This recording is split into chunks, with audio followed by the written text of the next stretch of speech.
En el Evangelio de Juan encontramos palabras claves que Juan quiere mostrarnos para que conozcamos quién es Jesús.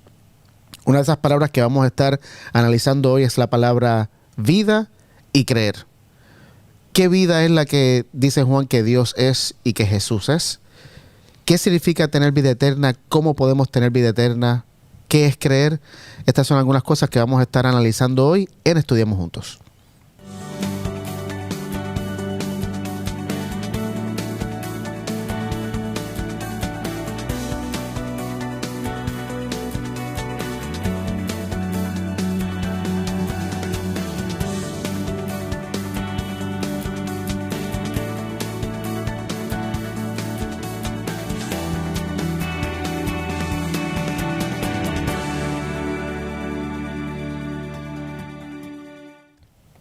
Hola, bienvenidos a otra edición de Estudiemos Juntos. Como todas las semanas, estamos muy contentos de poder estar acá en la mesa para traer un diálogo y un estudio profundo de la palabra de Dios, basado en la lección de escuela sabática. Esta mañana, como todos los días, o todas las semanas debo decir, está aquí Denar, Joel y Sammy. La semana pasada Denar y Sammy no estuvieron, tenían otros compromisos, pero contentos de que estén acá, como siempre, con nosotros para este estudio. Muy bien. También, solamente para mencionar, este domingo tuvimos acá el Día de las Naciones, que estuvo una actividad acá presencial que estuvo muy linda. Gracias a todos aquellos que tal vez nos ven y que vinieron y que participaron de este evento. Todos los años lo hacemos en el mes de noviembre, así que una actividad muy linda de hermandad, donde pudimos también disfrutar de buena comida. Así que eso pasamos el domingo. Bueno, el tema de hoy es muy interesante, por lo menos para mí, porque creo que es muy importante esto de vida eterna. ¿Qué es vida eterna? ¿Por qué Juan dice constantemente que Jesús es vida? Por ejemplo, la palabra vida en el Evangelio de Juan está mencionada más de 40 veces.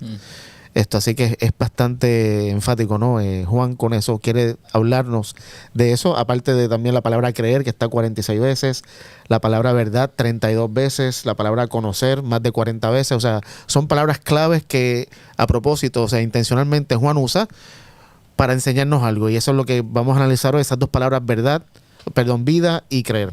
Así que vamos a comenzar, como siempre, con oración. Dena, ¿pudieras comenzar con oración hoy? Señor, te damos gracias por esta oportunidad que tenemos de abrir tu palabra, de poder estudiar y siempre conocerte más, aprender más de ti. Y por eso pedimos tu Santo Espíritu que nos guíe. En nombre de Jesús. Amén. Amén. Amén. Amén. Bueno, vamos a partir con un texto que ya lo hemos mencionado antes, en Juan capítulo 1. Y vamos a leer el versículo 4. Obviamente el contexto es que de entrada en su libro Juan dice que en el principio era el verbo y el verbo era con Dios y el verbo era Dios, o sea, haciendo una referencia a que el verbo que se encarna, este logos encarnado, la palabra encarnada, es Dios, es divino en sí mismo. Y entonces mira lo que dice aquí en el versículo 4, que lo lee. En él estaba la vida y la vida era la luz de los hombres. Ok, en Jesús estaba la vida. ¿Qué vida es esta que Juan dice que estaba en Jesús? Hay algunos que dicen que es la vida, o sea, la preexistencia, o sea, que en Jesús siempre ha habido vida y por eso puede dar vida, una vida tal vez de una perspectiva física, pero también hay una vida espiritual y una vida que algunos dicen salvífica, una vida para dar vida. Yo creo que en Jesús todo lo que tiene que ver con vida se concentra en eso, ¿no? Eso es la vida de todo. Sí, ahora ahí compara la vida con la luz. Correcto. ¿No? Entonces, la luz después dice que resplandece en las tinieblas. O sea que, entonces quiere decir que los hombres estaban en oscuridad. Y entonces quiere decir que la vida vino a llenar ese vacío de oscuridad. Para mí es más algo espiritual esto que algo físico. No sé en el original si es Zoé o Bio. Zoé. Sí, Zoé. Esto que se puede aplicar a diferentes tipos de vida. Pero sin duda, sí. si tú lees anterior, él dice, por la palabra fueron hechas todas las cosas. O sea, que él no solamente da vida física, o sea, está hablando de que todo no hay, o sea, todo existe por medio de él, pero también da vida a eso que está oscuro, lo espiritual. O sea, que creo que Que en Él está todo, la vida literal, nuestra vida física, que por Él fue creado todo, y también es quien da vida en las tinieblas, o sea, también se ve lo espiritual también. Claro. Eso es un buen punto porque el contexto del versículo 4 es ese, donde habla de la creación, que es física, pero después entonces te dice, no solamente Él da vida a lo físico, pero da vida también a las tinieblas, a lo que no es físico. Y esto es lindo porque entonces nos da una imagen no solamente de un Dios creador, sino un Dios que no solamente es creador, pero se envuelve, está envuelto en nuestras vidas, es un Dios personal. Bueno, con nosotros. La cosmovisión actual o moderna lo que ha hecho fue separar la parte espiritual de la parte física del mundo. Entonces, ahora, por ejemplo, solamente somos materializados, o sea, nos referimos a la parte material, a lo que vemos, a lo que tocamos, y que ha quedado relegada la parte espiritual. Justamente lo que hace el pensamiento hebreo es conectar lo físico con lo espiritual, articularlo en una sola cosa. Los griegos separaban lo espiritual de lo físico y no había conexión entre ellos dos. Y eso es lo que el pensamiento moderno ha hecho también con el pensamiento actual. Y por eso ahora, por ejemplo, todo lo que es espiritual es superstición. En la universidad solamente se estudia lo que se ve, lo que se toca, lo que se experimenta. Pero justamente el pensamiento bíblico y lo que está haciendo Juan es cómo conectar el cielo con la tierra. O sea, cómo hacer un solo reino, claro, donde lo espiritual y lo físico se van articulando, ¿no? Y eso está evidenciado en la encarnación de Jesús. Correcto. O sea, Jesús es ese nexo que hace lo físico y lo espiritual, lo une en uno. Muy bien, vamos ahora a 1 de Juan 1 y 2. Estamos viendo cómo Jesús es vida. 1 de Juan 1 y 2. Lo que era desde el principio, lo que hemos oído, lo que hemos visto con nuestros ojos, lo que hemos contemplado y palparon nuestras manos tocante al verbo de vida. Porque la vida fue manifestada y la hemos visto y testificamos y os anunciamos la vida eterna, la cual estaba con el Padre y se nos manifestó. Muy bien. Se nos manifestó en Jesús. O sea, la vida estaba en el Padre, pero esa vida del Padre se manifestó en Jesús. Claro, y esa es el punto de Juan, es justamente eso, que la vida es la vida de Dios, y es algo, vos fíjate que dice, pues la vida que os anunciaron la hemos visto, o sea que a la vida la ven como algo concreto, no como vida eterna, sino como algo concreto, que es la vida de Dios en Jesús. Y bueno, y más adelante, adelantándome a lo que vamos a hablar, porque Jesús mismo dice entonces que yo soy la vida. O sea, Él se está identificando con algo que el Padre ya se identificó para darnos a entender que son lo mismo. O sea, Él es el mismo Dios. Jesús tiene la vida igual que el Padre tiene la vida. Y eso, el próximo punto que quería tocar es que Jesús tiene vida en sí mismo. No es, aunque hay algunos textos que pueden dar a indicar que tal vez Dios le dio esa vida a Jesús, pero hay otros momentos en que Jesús claramente dice que no, yo tengo vida en mí mismo. 2 textos para eso. Juan 5, 21 y 25 y Juan 10, 17 y 18. Repítelo otra vez. Juan 5, 21 y 26, perdón. ¿Al 26 o 21? No, 21 y 26, sí. Porque como el Padre levanta a los muertos y les da vida, así también el Hijo a los que quiere da vida. Porque como el Padre tiene vida en sí mismo, así también ha dado el Hijo el tener vida en sí mismo. Ahí pareciera indicar que no, el Padre tiene vida en sí mismo y le otorgó al Hijo, como que le dio, yo también voy a hacer que tú seas como yo. Pudiera interpretarse de esa manera, pero Jesús está diciendo que para mí es que está comparando que lo mismo que tiene el Padre es lo mismo que tiene Él. Ahora, en cierto sentido hay algo de eso, porque Jesús nunca había sido ser humano. Y entonces, al transformarse en un ser humano débil, Dios le tiene que otorgar todo lo que recibe como ser humano, sin haber dejado de ser Dios. Pero claro, como Él vivió como ser humano, Dios le tenía que otorgar. O sea, por eso es el Hijo del Hombre, claro, ¿no? Porque nos representa a nosotros. Y hay personas que piensan que eso entonces puede hacer que Jesús sea un menor que el Padre o creado incluso por el Padre, pero tenemos que recordar que aunque Jesús seguía siendo divino, Él nunca usó su divinidad. O sea, todo lo sobrenatural tenía que venir del Padre, de la misma manera que nos pasa a nosotros. Y por eso la vida que tenía Jesús desde esa perspectiva se puede decir, sí, el Padre le dio esta vida, este poder de dar vida. Y ojo, esto es algo que es una discusión milenaria, o sea que no voy a definir yo, pero yo entiendo esto como que Jesús fue generado por el Padre también en el momento que se hace humano, es generado por el Padre. Claro, o sea, totalmente. como ser humano. Antes, igual que nosotros. Claro, hay gente que dice no, que Jesús fue generado en la eternidad por el Padre. Yo creo que Jesús fue generado como ser humano en el momento que se encarna aquí en la tierra, ¿no? No, totalmente, yo también estoy de acuerdo con eso. Pero sí tiene vida, ¿no? Dice ahí que como el Padre, también Él. Y Juan 10, 17 y 18. ¿Quién tiene ese? Juan 10, 17 y 18. 17 y 18, sí.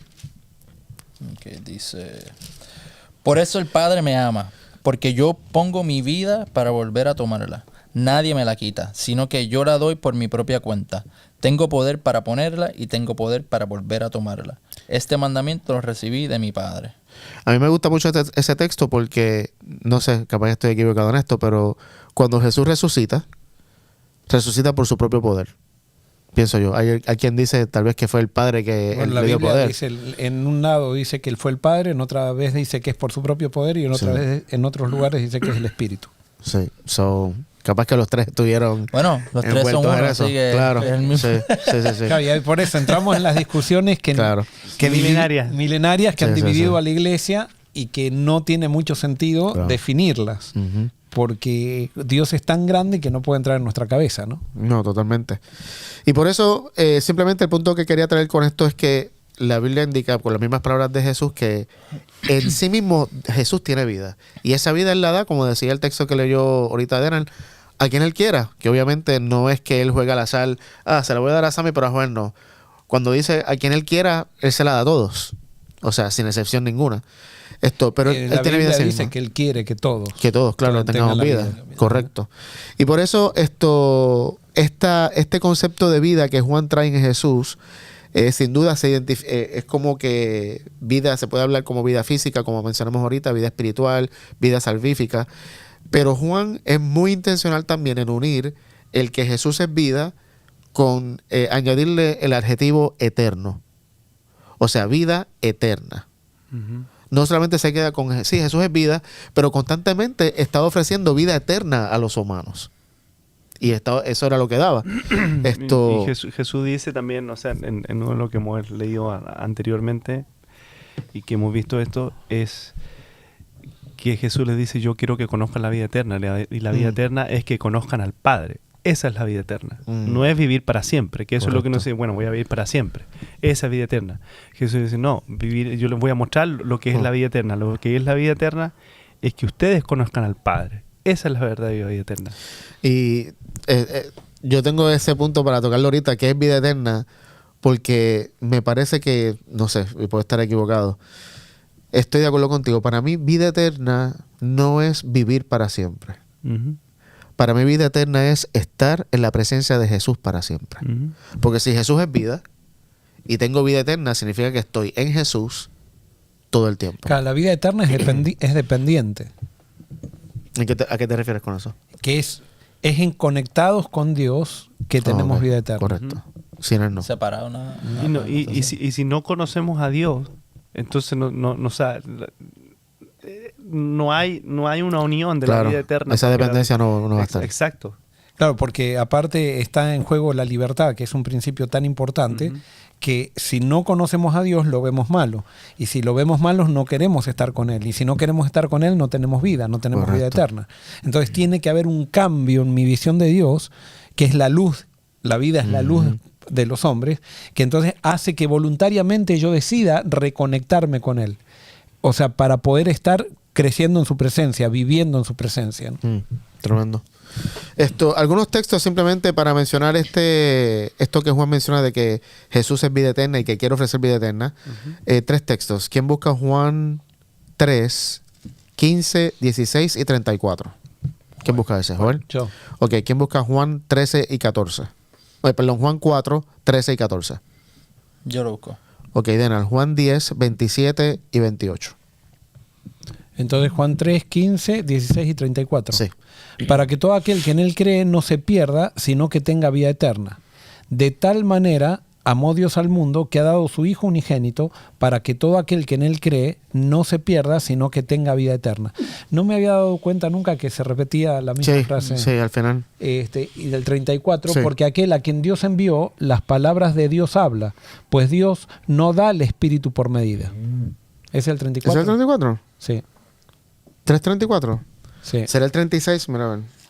El que cree en el Hijo tiene está, vida ahí eterna. está. Pero el que se niega a creer en el Hijo no verá la vida, sino que la ira de Dios está sobre él. Muy bien. Aquí constantemente, en esta conversación que Jesús tiene con Nicodemo, está diciendo, el que cree tiene vida, pero no vida eterna. El que cree, vida eterna. El que no cree no va a tener vida eterna, pero el que cree sí tiene vida eterna. Este concepto de vida eterna está realmente repetido muchas veces en el Evangelio de Juan. Y me gusta, perdón, lo que dice ahí, o sea, de lo que hemos venido estudiando, si no conocemos a Jesús para conocer al Padre, lo que dice ahí de la ira de Dios, ¿viste? Yo sé que tú lo ibas a comentar eso, es porque no conociste al Padre, no es que Dios está enojado contigo, tú lo ves de otra forma. Correcto. Y la ira de Él está sobre nosotros. Exacto, y Sí. la ira no es que la ira es que lo estoy viendo así.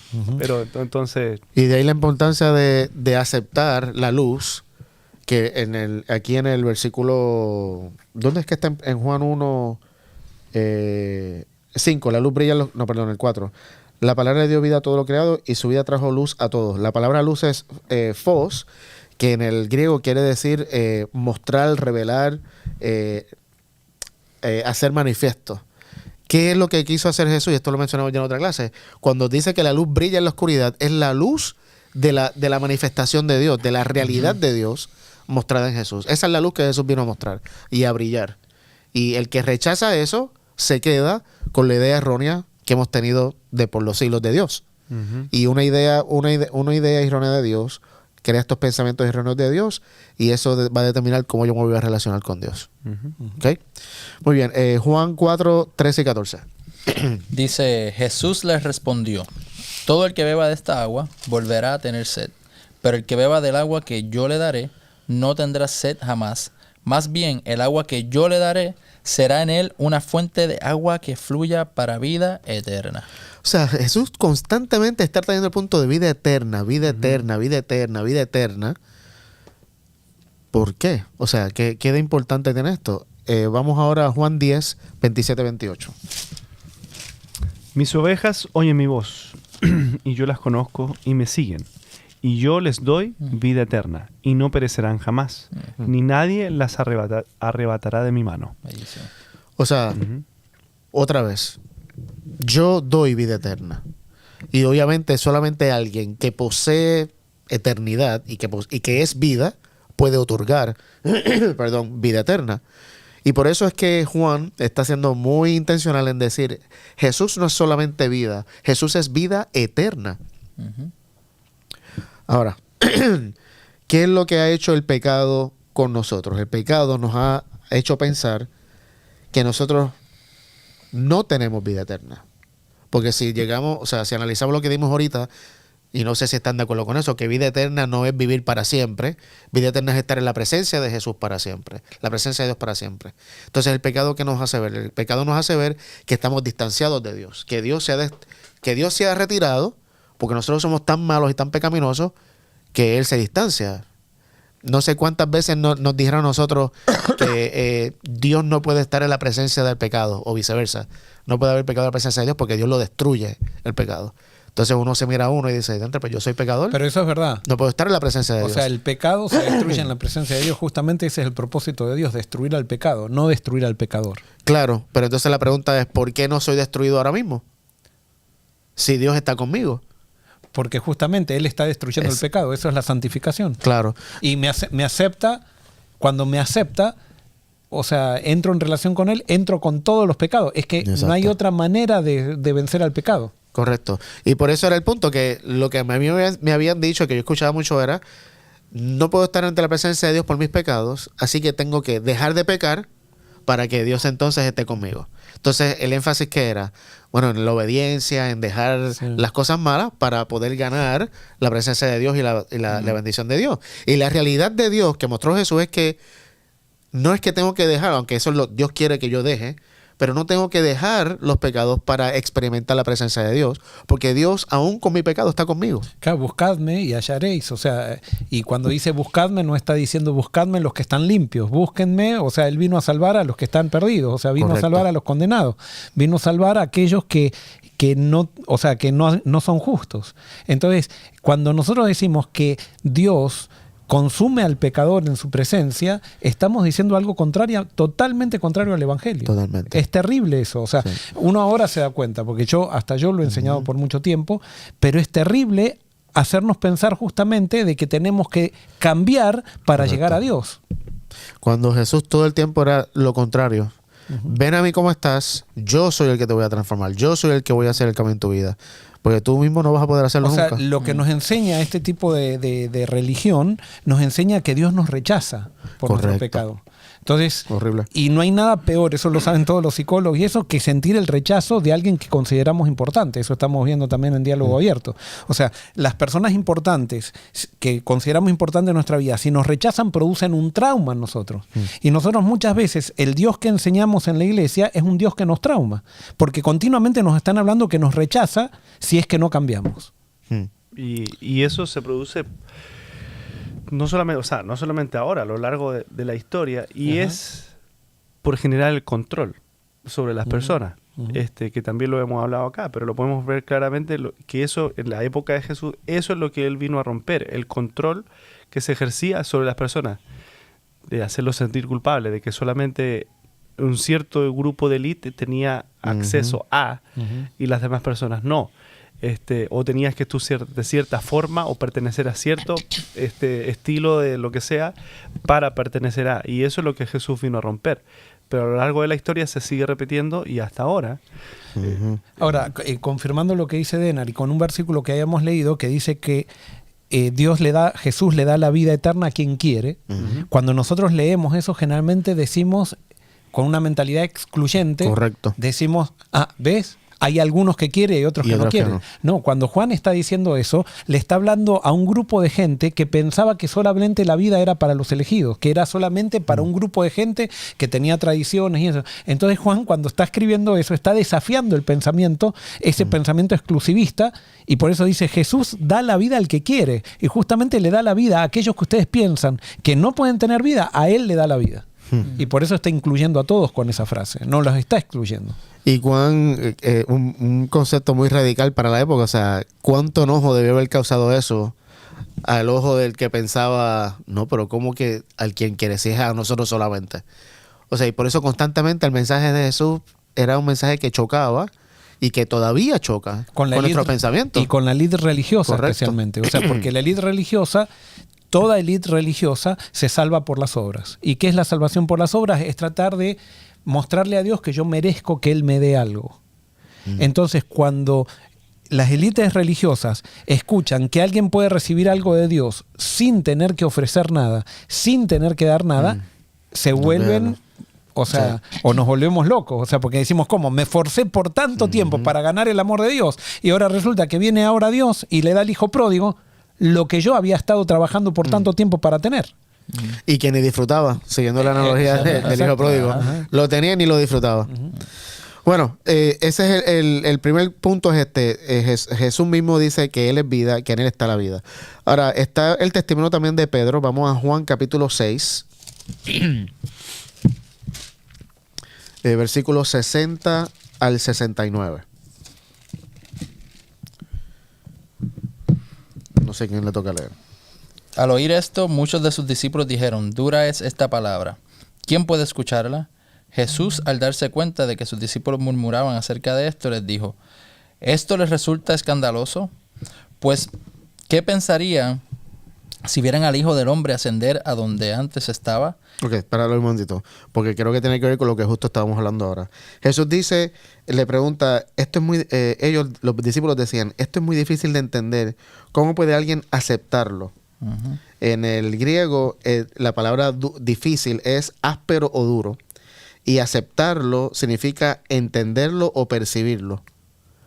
O sea, el mensaje de Jesús, sin duda, al principio, o no sé, tal vez todo el tiempo, es realmente difícil de entender porque va totalmente en contra de lo que yo he pensado toda mi vida. Que es luz en las tinieblas.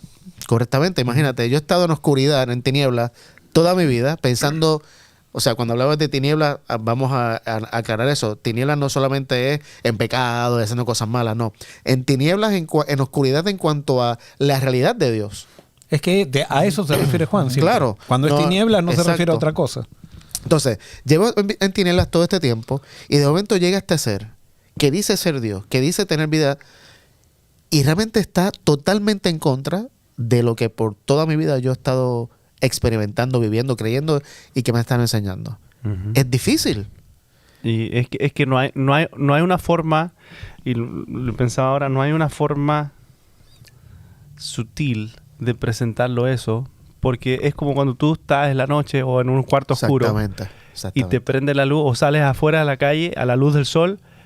O sea, ciego. No hay forma. La oscuridad en ese claro, caso. O sea, no, mejor es me más quedo así cómodo, con los ojos cerrados porque es más cómodo. Entonces es lo mismo acá. O sea, no hay una forma de dar una lucecita, sino tienes que dar la luz y te va a alumbrar y al principio o sea, no hay una forma, pero tienes que abrir los ojos y seguir viendo y los ojos se van a acostumbrar a esa claridad. Es lo mismo acá. Al principio pero súper duro. O sea, ¿cómo lo podemos aceptar nosotros? Que decían los discípulos. Y todos tenemos que pasar por esa experiencia. Esa experiencia que nosotros decimos, no, pero es que esto es difícil. Pero una vez, mientras más conocemos de Dios, más claro se ve el panorama. O sea, es como que esa pequeña lucecita que al principio te cega, pero después es como que te vas acostumbrando y como que ya, no, pero espérate, esto es mucho mejor. Bueno, es la experiencia de Pablo también, ¿no? Quedó ciego. Correcto. De la revelación de Dios. O sea, queda ciego. Un Jesús totalmente que él perseguía sin darse cuenta, teniendo una idea totalmente diferente de Dios, ¿no? Ese es un buen ejemplo para aplicarlo. Muy bien, entonces, perdóname, sigue leyendo ahora.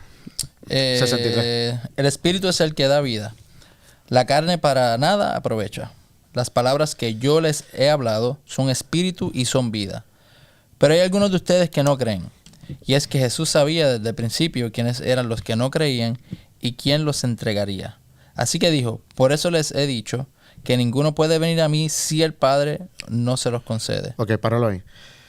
¿Qué quiere decir Jesús con que el Espíritu en el 63 es el que da vida? Y en la versión mía dice, da vida eterna. No sé, ¿la versión de ustedes dice vida eterna? No, da vida. Solo vida. Acá dice, solo el Espíritu da vida eterna. No sé si esto tiene que ver porque ahí hay también un debate eterno sobre el Espíritu, ¿no? Si el Espíritu es diferente o es el Espíritu de Dios. Si el Padre, ya leímos ahorita, el Padre tiene vida en sí mismo. Jesús da vida y tiene vida en sí mismo. Y acá, ahora Jesús dice que el Espíritu es el que da vida. O sea, son tres fuentes de vida. Pero todos son la misma. Pero es que es lo mismo, es Dios. Pero Dios, es que la vida es la luz. Vida. Y justamente la función del Espíritu, vos fíjate, Jesús revela en la historia al Padre, pero el Espíritu revela en nuestra experiencia al Padre. O sea, sin el Espíritu, lo que hizo Jesús no lo entendemos. Correcto. O sea, sin el Espíritu lo que hizo Jesús no es como Jesús fuera un carpintero nomás, un rebelde, un judío rebelde, un jovencito, un profeta. Es el Espíritu que le da significado a Jesús. Y por eso alguien puede decir, pero entonces, ¿qué pasa? ¿Las iglesias se han equivocado? No, las iglesias lo que tienen es que la humanidad ha puesto su confianza para recibir la revelación de Dios en las instituciones religiosas. Y no es la iglesia la que nos revela a Cristo. La iglesia proclama a Cristo. La iglesia lleva a Cristo al mundo. Es el Espíritu el que nos revela a Cristo. Y si yo no tengo esa revelación del Espíritu, y justamente la vida es la luz, y la luz es la revelación del Padre que da el Espíritu, si no tengo esa revelación directa por el Espíritu, no pasé por la crisis que me hace ciego. Y que necesitamos pasar, que recién decía, esa crisis que necesitamos quedarnos ciegos con respecto a lo que creíamos para empezar a entrar en las ideas de Dios, ¿no? Entonces, que dijiste algo que me hiciste pensar algo que escuché en una conversación que tuve recientemente con alguien fuera de Estados Unidos, donde una iglesia adventista, donde los líderes de la iglesia enseñan que fuera de la iglesia no hay salvación. O sea, que la salvación está en la institución. No, en la denominación. Totalmente. Iglesia medieval pura. Totalmente. Entonces, iglesia medieval pura. Totalmente. Pero me puse a preguntar, ¿Cuántas iglesias no serán así? ¿Cuántos líderes no habrán, no solo en la iglesia adventista, tal vez en otras denominaciones, que enseñan lo mismo, que fuera de mi iglesia por eso no hay salvación? Se hace tanto escándalo cuando alguien va a otra iglesia, de la iglesia de la competencia. Correcto. O cuando se hace tanto escándalo porque todavía piensan que es en la institución religiosa que está la salvación. Es lo que enseñó la iglesia del medioevo, y después nosotros cuando analizamos profecía decimos, estamos denunciando, somos los reformadores nosotros, y estamos con los mismos principios. Exactamente lo mismo, o sea, no ha cambiado. Todavía seguimos en la misma oscuridad. Y todo el cristianismo está así. Correcto. Lastimosamente. Correcto. En el texto aquí que estábamos leyendo que dice, el espíritu el que da vida, ¿no? Que estábamos comentando después, termina las palabras que yo os he hablado, son espíritu y vida. O sea, el espíritu que da vida, pero Jesús dice, yo soy, las palabras que le digo son espíritu y vida. O sea, las incluye a los dos, lo mismo que dice ahí al principio. Eso a mí a veces me choca, porque es como que Jesús, en inglés es interchangeable. Es como que esto es una cosa, pero también es esto, y aquello es esto, y todo es lo mismo, es uno. Claro, pero vos fíjate, para mí son los principios del reino eso. O sea, los principios, el reino de Dios es un sistema. Y entonces, para nosotros estar en ese sistema, tenemos que vivir de acuerdo a ese sistema, tiene que estar nuestra vida en armonía con ese sistema, o sea, Dios pone todo lo que se hace dentro del reino de Dios está fundamentado en el carácter de Dios. O sea, no hay nada que no esté fundamentado en el carácter de Dios. Por eso, por ejemplo, cuando Dios, por ejemplo, vamos a dar un caso. Dios crea el mundo y dice, David dice, los cielos cuentan la gloria de Dios, ¿verdad? O sea, cuando Dios crea el mundo, Él tiene que crear un estuche que pueda guardar al ser humano. Entonces el estuche tiene que tener la forma del ser humano. Él iba a crear un ser humano que era la imagen de Dios, el estuche tiene que ser a la imagen de Dios también. O sea, tiene que contener al ser humano al cual le estaba dando para que viva ahí. El ser humano, para relacionarse con Dios, tiene que tener las características de Dios, que eso es lo que da el Espíritu. Justamente el pecado es quitarnos esas características, pero el pecado afecta a la naturaleza, afecta a todo. Ahora estamos hablando de la parte espiritual, pero justamente por eso la Biblia habla que hay una empatía entre la tierra, entre la naturaleza y el hombre que la habita. O sea, y el hombre que está en la naturaleza. Nosotros muchas veces forzamos el estuche perdimos la imagen de Dios y forzamos el estuche, le cambiamos la forma para que también no tenga la imagen de Dios. Y ahí se produce todo un problema.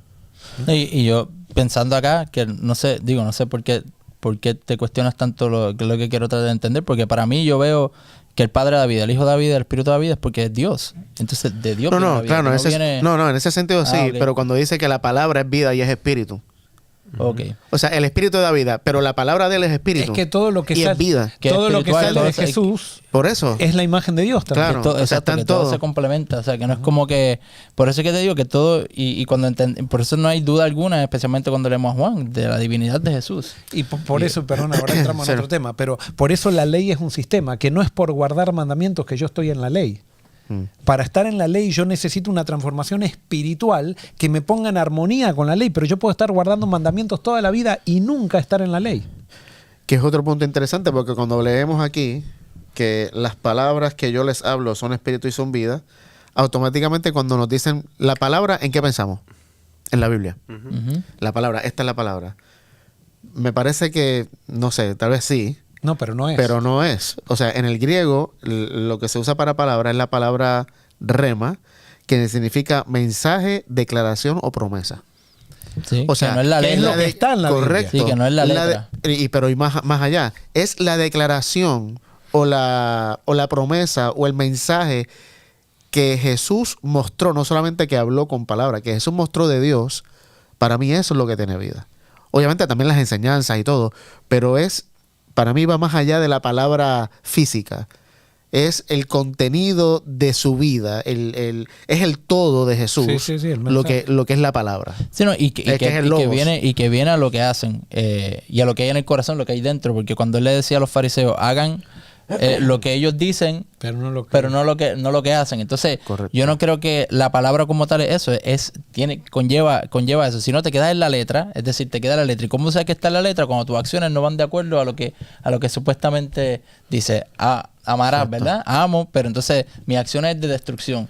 Hablo de amor, pero todo lo que digo es de chisme o lo que sea. Entonces, yo creo que lo que estás diciendo, la palabra va más allá que simplemente andar con la letra, claro. Sino es espíritu. ¿Y cómo se manifiesta eso? En los frutos, en tus acciones. Por eso es que no puedes desligar una cosa de la otra. Y por los frutos los conocerás. Puedes decir que estás en la palabra, pero si tus frutos son contrarios a la palabra, realmente no estás en la... Claro, pero y no se trata de tener una vida mejorada, se trata de tener una vida transformada por el Espíritu. Exacto. En las iglesias, muchísimas iglesias están llenas de gente mejorada. Y justamente esa gente mejorada son las que condenan, son las que se sienten orgullosas, las que se sienten que porque creen una cosa superior a otro tienen la facultad de condenar y decir que los otros están perdidos. Las personas transformadas obran como Jesús. Y esa transformación viene por rendirnos, por morir a nosotros mismos y que el Espíritu Santo entre nosotros. ¿Y cuándo nos morimos a nosotros mismos? Cuando recibimos la revelación de quién es Dios. Y justamente eso fue lo que rechazaron los religiosos de la época de Jesús, la revelación de Dios. Ese es el quid de esto. No es una cuestión doctrinal, de una doctrina específica o algo. Es cuál es la revelación de Dios. Y eso es lo que tenemos una crisis en aceptar o en rechazar, ¿no? Sí. Que eso es lo difícil que dice al principio, o sea, que es difícil de entender. Aceptar, claro. Y entender, y que es duro y áspero, como dice, ¿no? Porque, o sea, es muy duro de entender, porque yo creo que todos nosotros pasamos por una etapa donde fuimos cristianos mejorados o personas mejoradas, claro. Pero llega un momento que a todos nos llega un conflicto de que no se puede seguir así, o sea que uno ya no puede continuar con eso, y ahí tú tienes que tomar la lección. Y para mí ahí es, adelantándome tal vez a la conclusión de la lección hoy, ahí es donde llega la condenación. Es que, o sea, el Espíritu constantemente nos está dando esa revelación. Yo estoy en tinieblas y aparece luz que me cega y todo lo demás, pero yo voy acostumbrándome y él sigue tirando lucecita, y en algún momento yo tengo esta luz que es obvia y decido, no la quiero. Ahora, la pregunta es, ¿por qué nos atrae quedarnos con las ideas de Dios y no entrar en la revelación de Dios mismo? ¿Cuál es la razón? Para mí tiene que ver con nuestro orgullo, o sea... Es el mismo concepto de idolatría, y es por eso que en la Biblia habla tanto en contra de la idolatría. Nosotros hemos hecho de nuestras ideas de Dios nuestro Dios. Exacto. Y como son nuestras, nos encantan. O sea, porque son nuestras. Sí. Es como un orfebre que hace una imagen de un dios y entonces se siente orgulloso de haber creado una imagen, y de Isaías 42 también, y después se arrodilla y lo adora. Pero cuando adoras la imagen que él creó, se está adorando a sí mismo. Correcto. Y lo mismo con nuestras ideas de Dios, con nuestra teología. Por eso nos encanta... decir yo sé mucho y hacer discusiones teológicas y humillar al que no sabe como yo y todo eso, termina siendo una especie de idolatría. Preferimos quedarnos con las ideas de Dios antes que entrar a la revelación de Dios mismo, porque la revelación de Dios mismo lo que toca es justamente ese orgullo tan miserable que tenemos, que queremos estar en el centro y no queremos que Dios sea el centro. Para mí también es más fácil quedarse con la idea de Dios o actuar en la palabra que vivirla. Claro. Entonces, si yo tengo una serie de cosas que hacer y yo tengo un listado, para mí es, lo estoy siguiendo. Sí, el famoso checklist. El checklist, pues hice esto. Por eso es que Jesús cuando dice, sí, ustedes dicen que amarán a su enemigo, no matarás. Pero yo digo que aquel que hasta insulte, entonces lo lleva interno. Entonces ya quita todo eso de comportamiento. No se trata de comportamiento, se trata de una vida nueva. Y por eso yo creo que es tan importante entender. Yo sé que se ve como que tan fácil y tan de niño hablar de los frutos del Espíritu, pero es que eso es lo crucial. Entonces cuando te dan estudios bíblicos, te hablan acerca de qué dejar, qué no hacer, cuáles son las prácticas. Y realmente yo pienso que nuestra vida debe de reflejar eso. Y Jesús dijo, por sus frutos los conocerán. Tenemos que entonces nosotros decir, realmente yo estoy rindiéndome para que los frutos del Espíritu salgan. Y yo sé que es complicado porque entonces mucha gente me pregunta, ¿y qué hago? ¿Qué no hago? es que si tú vives bajo el Espíritu y tú sigues los fundamentos del Espíritu, tus acciones van a fluir porque ya tu mente es diferente. Tu mente opera de esa manera, teniendo paciencia, teniendo amor, teniendo benignidad, teniendo control propio. Y cuando no operas así, te das cuenta que estás mal. Entonces vas y confesás. Exactamente. Ahora, ese era el problema. Lo que vos estás describiendo era el problema de los Gálatas. O sea, los Gálatas habían empezado bien. Dice, empezaron por el Espíritu cuando recibieron la revelación de Jesús. Pero después empezaron con la circuncisión, empezaron con la vestimenta, con la comida, con el día que guardaban, con el día que no guardaban. Y Pablo decía, no, es el Espíritu. Y entonces venían los judaizantes y decían, no, primero tenemos que enseñarle todo lo externo. Y bueno, el Espíritu no interesa tanto. Y eso muchas veces pasa en el cristianismo de hoy en día también. O sea, no estamos conformes, pensamos que el Espíritu no es suficiente. Lo minimizan, se minimizan. Entonces queremos hacer un cristiano por afuera, que se ve, que nos deje tranquilos, para decir es parte nuestra y salió del mundo y ahora se diferencia externamente, pero lo que Pablo y la Biblia nos quiere decir es que justamente la carne para nada aprovecha. Todo lo que es externo es carne. Todo lo que es interno, el fruto del Espíritu es Espíritu. Y eso es lo que da vida. Eso es lo que transforma. ¿Y cómo recibo esa transformación? Porque alguien puede decir, bueno, voy a empezar a esforzarme por imitar a Jesús. No. Bueno, puede ser lo que yo tengo que hacer, el esfuerzo, si es, podríamos decir el esfuerzo, es morir a mí mismo. O sea, por ejemplo, cuando tengo ganas de discutir, que le quiero contestar mal a una persona, ese es el momento de morir a mí. No, buenísimo. No es esforzarme por no contestarle, morderme la lengua para no contestarle. No, es morir a mí.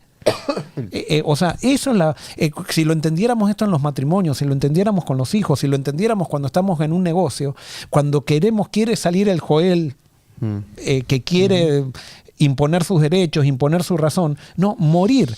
No quiere decir que no voy a decir lo que tengo que decir, no quiere decir que no voy a confrontar con la verdad, pero tiene que ser siempre con el Espíritu de Cristo. Y para que sea el Espíritu de Cristo, tengo que morir a mí para que el Espíritu surja. Y Jesús dijo, y no sé si lo vas a tocar, que él dice, les conviene. ¿Sabes lo que es eso? Que les conviene que yo me vaya para que así quede el Espíritu. Por eso digo que yo creo que es algo que debemos de comprender aún más. La vida vivir en el Espíritu. Jesús dijo, les conviene que yo no esté. O sea, ellos están viendo lo físico y pueden ver, ok, qué está haciendo Jesús, qué no está haciendo Jesús. Entonces, cuando se va, queda el Espíritu, que es algo que ahora tengo que vivir. Y Él está viviendo dentro de mí.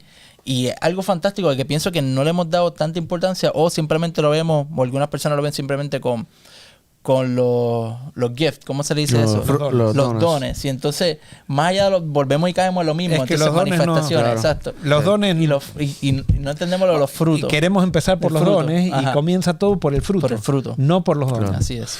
Tú dijiste algo de que a veces te preguntan, ¿y qué hago? ¿Y qué hago? ¿Y qué hago? Y me vino este texto que obviamente a Jesús también, el joven rico, ¿qué te va a hacer para la vida eterna? Juan 6, 29. Bueno, 28 y 29, en el contexto cuando Jesús multiplica los panes y los peces y alimenta, cuando Él le dice que Él es el pan de vida, el 28 dice, nosotros también queremos realizar las obras de Dios, contestaron, ¿qué debemos hacer?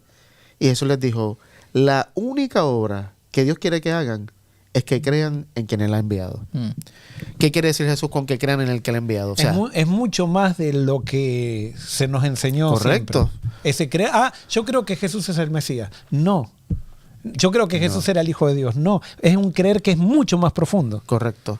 Y eso es lo único. O sea, lo único que tenemos que hacer es creer. Ya, pero eso es todo lo que Dios quiere. Es creer que Jesús era la revelación perfecta del Padre. Correcto. Esa es la creencia. Eso. ¿Por qué? Porque nosotros vemos, y vuelvo al ejemplo de los Gálatas, muchos Gálatas, o sea, judíos, que se habían convertido al cristianismo creyendo que Jesús era el Mesías y creyendo que Jesús era el Hijo de Dios. Sin embargo, seguían creyendo que tenían que seguir judaizando porque no era suficiente lo que Jesús había revelado. Era más importante la tradición judía que lo que Jesús había revelado. Entonces, hay mucha gente que cree que Jesús es el Hijo de Dios, que cree que Jesús es Dios, que cree que Jesús fue el Mesías, que cree que Jesús es un personaje histórico. Y que incluso cree las enseñanzas de Jesús. Y que cree en las enseñanzas de Jesús, pero todavía no lo ha conectado con que Jesús es la revelación perfecta, no la revelación parcial, sino la revelación perfecta y total de Dios. Y por eso nos choca, volviendo a lo que te decía ahorita, es tan duro de ver a un Dios que no juzga. Porque Jesús dice que yo no juzgo a nadie.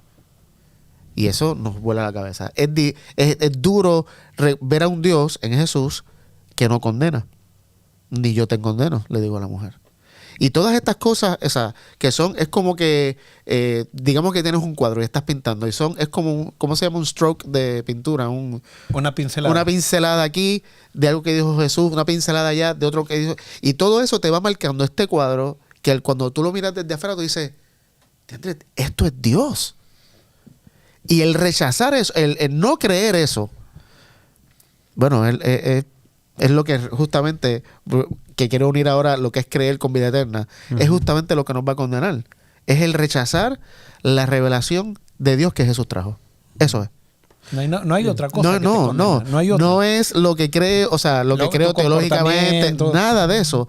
Y tampoco es que vamos a minimizar ahora que vamos a vivir como locos. No, es que justamente esa revelación te pone en armonía con el reino. Correcto, a través del Espíritu. Es lo único que transforma, es la única solución para el pecado, no hay otra. Exactamente. Es que llega ahí el conflicto que tenemos todos nosotros, yo creo, de eso, porque viene la condena, ¿no? O sea, sabemos que hay una condena, sabemos que todos nos equivocamos y que hacemos cosas que nunca nos imaginamos y las hacemos. Y digo, ¿cómo lo hice? O sea, si yo estaba haciendo todo esto bien y hice algo súper mal. Entonces, cuando enfrentamos eso, que nos damos cuenta que o podemos tener una cara exterior de mostrar que estamos cumpliendo todo, pero por dentro, y muchas veces eso explota, y lo hemos visto que explota, y esta persona se veía tan bien y mira todo lo que tenía escondido.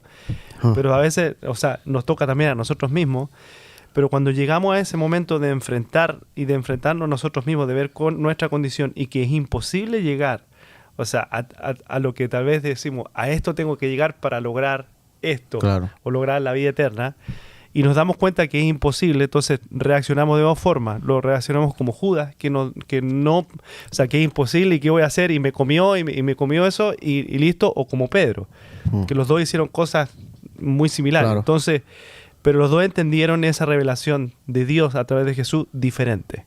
Sí. Y entonces llegamos a eso también, nosotros, y nos enfrentamos a eso.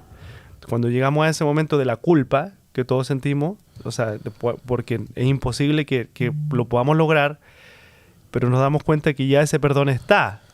No tengo que pedir perdón para que Dios me perdone. Dios ya me perdonó. Pero cuando entendemos eso de que Dios no nos condena, sino que Él nos perdona, aún a nuestra condición, ahí cambia nuestra percepción de quién es Dios y cómo Él nos acepta. Y que Él nos hace, lo que tenemos que hacer es, como tú decías, Joel, morir yo, porque lo demás ya está. Pero si no tenemos esa luz, digamos, no tenemos ese conocimiento de Dios a través de Jesús, la culpa nos va a comer. Eso es tremendo punto.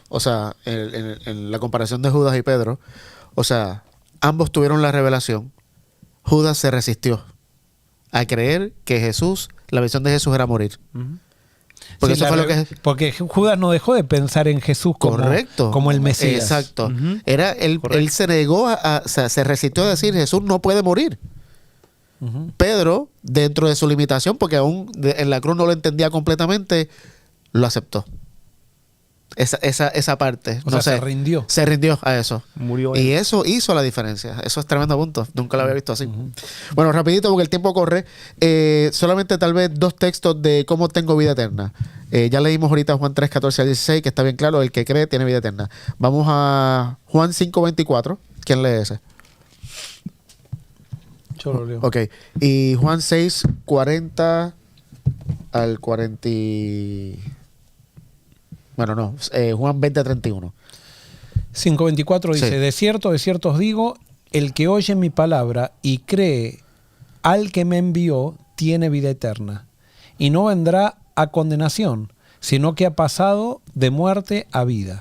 Ok, está bastante claro, ¿no? Sí, pero fíjate que no dice cree en mí, sino que cree al que me envió. Claro. Al Padre. O sea, que entonces, pero tiene que ser, entonces, al que me envió es que Él me envió a mí. Claro. Entonces, vas a aceptarlo a Él, al creer en mí. Exacto. Que Él me envió. Que eres al que me envió. Claro. O sea, si tú me aceptas a mí, estás aceptando al que me envió. Y Juan 20, 31. Pero estas se han escrito para que creáis que Jesús es el Cristo, el Hijo de Dios, y para que creyendo tengáis vida en su nombre. Ok, evidentemente, y hay muchos más textos en Juan solamente, Pero Juan menciona, citando a Jesús, que la vida eterna está en creer. Y ahorita al principio también tú mencionaste Juan 17:3, que es esta vida eterna, que te conozcan a ti, al único Dios verdadero, Jesucristo, que tú has enviado. ¿Cómo conciliamos eso? Y volviendo a la pregunta que mencionamos ahorita, ¿qué significa creer para tener vida eterna? Que yo creo que ya lo contestamos. En el griego la palabra creer es pistúo, que es dar crédito, tener confianza, poner confianza en alguien, convicción, pensar que es cierto, aceptar. Eso es creer. Cuando yo acepto todas estas palabras, cuando yo le doy crédito a Jesús, cuando le pongo mi confianza en Él, cuando tengo la convicción, cuando pienso que sí, Jesús es la revelación de Dios. Eso, según el griego, es creer. Y esa creencia nunca es inactiva. El creer para el hebreo, para el judío, siempre, absolutamente siempre va acompañada de acción. En otras palabras, yo actúo de acuerdo a lo que creo. Ahora, esa acción incluso está determinada por el objeto en el cual pongo mi fe. Correcto, porque puedo tener un Dios diferente. Cuando yo confío y Dios me dice, suponete, tírate un pozo, como confío, me tiro. Ojo, en ningún lado de Dios dice que uno se tire un pozo. Sí. O sea, no cuestiono. Cuando nosotros no creemos, quizás estamos obedeciendo un montón de mandamientos, pero no a Dios. Porque Dios me habla a través del Espíritu, no en contra de la Biblia, pero a través del Espíritu me va revelando todo lo que tengo que hacer, cómo me tengo que comportar, cómo tengo que contestar cuando en una situación. Entonces, ese es justamente vivir, y hoy tengo ese énfasis hoy, es vivir rendido. Eso fue. Porque confío que Él es todo. Y no confío en ninguna capacidad mía. Exacto. Ni en nada de lo que yo he aprendido, ni mis conocimientos, ni nada de eso. Lo dejo todo de lado. Así que creer, el tipo de creer que da vida eterna es el confiar y aceptar lo que Jesús dijo que era Dios y vivir de acuerdo a eso. Sin cuestionarlo. No sé qué le parece a ustedes. ¿Están de acuerdo con eso? Más que vivir de acuerdo a eso, es morir de acuerdo a eso para mí. Sí. Para mí el énfasis... Bueno, tienes que morir para poder vivir. Para poder vivir. Exacto. No es decir, ahora tengo que. Exacto. Sino que ahora, por ejemplo, igual me parece que Dios se manifiesta en las actitudes. Y ahora voy a poner un ejemplo muy nuestro de una casa. ¿Cuántas veces nosotros tenemos un volcán, a veces nos levantamos con la pata izquierda y tenemos un volcán adentro que cualquier cosa que me tocan ya quiero saltar? Si yo estoy en el Espíritu y busqué a Dios, cuando quiera saltar, el Espíritu me va a recordar, hay que morir. Claro. Y yo iba a tener que tomar una decisión, a seguir tratando o morir. Y esa muerte te da vida. Esa muerte te da vida. Y te da vida en las relaciones, te da vida, no genera problemas, trae soluciones. Sí. Y ahí es donde el Espíritu toma el control. Exacto. En ese momento. No yo antes. le tengo que permitir a él. Claro. O sea, el Espíritu me está hablando, pero no puede tomar el control sin mi permiso, sin haber yo muerto. Bueno, y para terminar, para poder tener ese tipo de creencia, tenemos que morir y nacer de nuevo, que es otro concepto que Juan intencionalmente mezcla con vida eterna, creer y nuevo nacimiento. En Juan 3:3 se lo dijo a Nicodemo, y en Juan 1:10 al 13 también está. Pero quiero terminar con esto. En Juan 3:3, que lo mencionamos en una clase, cuando le dice a Nicodemo, el que no nace de nuevo no puede ver el reino de Dios. Y no sé si se acuerdan la clase cuando... Sí, ve otra cosa. Correcto. El que no nace de nuevo ve a Dios de una manera que no es la correcta. Solamente el que nace de nuevo en el Espíritu es el que puede ver a Dios como es y aceptar la revelación de Dios. Ahora vos fíjate que esto nos pone en un problema a los evangelistas, a los que predicamos. ¿Por qué? Porque si alguien no nació de nuevo, yo le puedo predicar del reino y no lo puede ver. O sea, le va a parecer herejía. Y por eso, lo que vos decías, tenemos que hacer énfasis en el Espíritu, tenemos que hacer énfasis a veces hacemos énfasis en que queremos que vean las cosas como nosotros las vemos, pero es que hasta que no hayamos nacido de vuelta, no vamos a ver el reino de Dios. Correcto, literalmente. Y nos presentan el reino de Dios, vamos a ver otra cosa. Y el reino de Dios siempre lo vemos como que en el cielo. Sí, como algo O sea, venidero, como no algo que está, presente. o sea, el reino Sí. y el reino de Dios. O sea, podemos vivir ahora en el reino de Dios, ahora aquí. Bueno, por eso Jesús dice, venga a tu reino, hágase tu voluntad. Exacto. Tal cual. O sea, están juntas las dos cosas. Bueno, quiero terminar con dos textos. Tito 3:5 y Ezequiel 36. Este quiero que sea el último. Ezequiel 36, 25 al 27. ¿Ok? Nacer de nuevo. Aquí Tito nos dice cómo se logra esto. Tito 3:5. Nos salvó no por obras de justicia que nosotros hubiéramos hecho, sino por su misericordia, por el lavamiento de la regeneración y por la renovación en el Espíritu Santo. Ok, otras versiones en vez de renovación dicen por el nacimiento del Espíritu Santo, que fue lo mismo que le dijo Jesús a Nicodemo. Y Ezequiel 36, 25 al 27. Dice, esparciré sobre vosotros agua limpia, y seréis limpiados de todas vuestras inmundicias, y de todos vuestros ídolos os limpiaré. Os daré corazón nuevo, y pondré espíritu nuevo dentro de vosotros, y quitaré de vuestra carne el corazón de piedra, y os daré un corazón de carne. Y pondré dentro de vosotros mi espíritu, y haré que andéis en mis estatutos, y guardéis mis preceptos, y los pongáis por obra.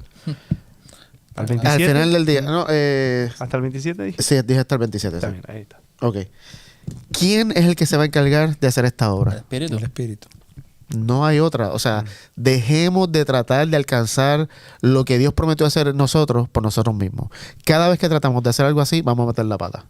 En buen puertorriqueño. Abraham lo trató de hacer con la promesa que Dios le dijo, metió la pata con Agar y ahí la embarró. No, dejemos que el Espíritu haga la obra.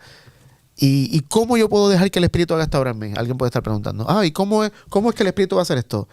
El Espíritu ya está trabajando. El Espíritu está trabajando. O sea, la luz está alumbrando en las tinieblas. ¿Qué vamos a hacer? O sea, la única obra es creer. Y por eso Jesús lo dijo. Es fe. Cuando la luz alumbre, ahí es que tienes que tomar la decisión de decir, ayúdame. Y aún eso dice, ¿quién es el que dice? Hebreo es el que dice que Dios es el que pone tanto a nosotros el querer como el hacer. ¿O Pablo? Creo que Pablo. Pablo creo que es el que lo dice. Dios es el que pone el querer, tanto el querer como el hacer. Y luego después dice en Hebreos que Jesús es el autor y consumador de nuestra fe. O sea que aún el creer, y por eso ahorita leímos que nadie puede venir al Padre si el Padre no lo atrae. Porque es que Dios nos está trayendo, Jeremías lo dice, con cuerdas de amor, con amor eterno, todo el tiempo atrayéndonos con amor. Y el amor de Dios es irresistible. Obviamente ahora podemos estar resistiendo, ¿no? Pero va a llegar un momento en que esa luz va a alumbrar tanto que o nos rendimos Es que o decidimos. justamente el resistirse te muestra que el amor es más poderoso. Claro. O sea, tenés que resistirte para no dejar que el amor te cautive. Y por eso los que se resisten se transforman en violentos, porque están sintiendo el amor y para decir no quiero, entonces, y por eso cuando nosotros vemos que alguien estamos predicando el amor de Dios o la revelación de Jesús, hay gente que se enoja, se aira, son la gente que más tocada está siendo por el Espíritu, nada más que se están resistiendo, y como es tan poderoso el Espíritu, se tienen que resistir virulentamente. Donde abundó el pecado, sobreabunda la gracia. O sea, Dios está brutal. Bueno, no tenemos tiempo para más. Esperamos que este corto y sencillo estudio haya inquietado algo y que sigas estudiando este tema que Juan nos trae en su evangelio de lo que es creer, lo que es la vida eterna, lo que es la vida que está en Jesús y que nos quiere y que nos dio a todos nosotros vida eterna. Está en ti y en mí si vamos a creer la luz o si vamos a creer las tinieblas donde estamos. Vamos a terminar con oración. Sammy, ¿puedes orar? Claro. Padre, gracias porque podemos durante este diálogo conocer y hablar un poco más de ti, Señor. Permite que nuestra experiencia de vivir contigo sea una espiritual, o sea, vivir bajo el Espíritu, que entendamos que el que comienza la obra la termina. Amén. Que no metamos nosotros las manos, no queramos nosotros hacer nuestra propia voluntad, sino que siempre te busquemos y que estemos interesados en vivir bajo el fruto de tu espíritu, que es el amor, y que todo salga y fluya acerca de eso, que cada vez que tengamos dudas, Señor, en vez de tratar de hacer algo nosotros, que nos podamos rendir y dejar que el Espíritu nos guíe, y que podamos vivir por fe y no por obras. En el nombre de Jesús. Amén. Amén. Bueno, en un minuto que me queda, queremos recordarle la Escuela de Discipulado Orgánico en julio 2025, 4 de julio. 4 al 13. 4 al 13, julio 2025. Ahí en la pantalla pueden ver la página donde usted puede ir y inscribirse. Tiene que ir al loguito que está la bandera de España que dice Sagunto. Sagunto, porque hay otro que tiene la bandera de Estados Unidos que es para el discipulado orgánico de jóvenes ahora en diciembre acá en Estados Unidos. Ahí tiene toda la información, los costos, los precios, que es la Escuela de Discipulado Orgánico. Realmente una experiencia que no puedes perderte, el cupo es limitado, así que te pedimos, si sientes en tu corazón, da un paso de fe, aunque pienses que no tengas el dinero o lo que sea, da un paso de fe, y yo sé que, como lo hemos visto en los últimos 2 que he estado acá, Dios siempre abre puertas y hace milagros. Así que si tienes alguna pregunta que tal vez nuestra página no contesta, escríbele un correo electrónico a nuestra secretaria del grupo pastoral, Jennifer Sanabria, que va a aparecer ahora en pantalla, y ahí ella, en el momento que pueda, te va a contestar tu correo electrónico. Eso es todo, ¿verdad? Muy bien. Gracias por estar con nosotros. Te esperamos la próxima semana en otra edición de Estudiamos Juntos. Dios te bendiga.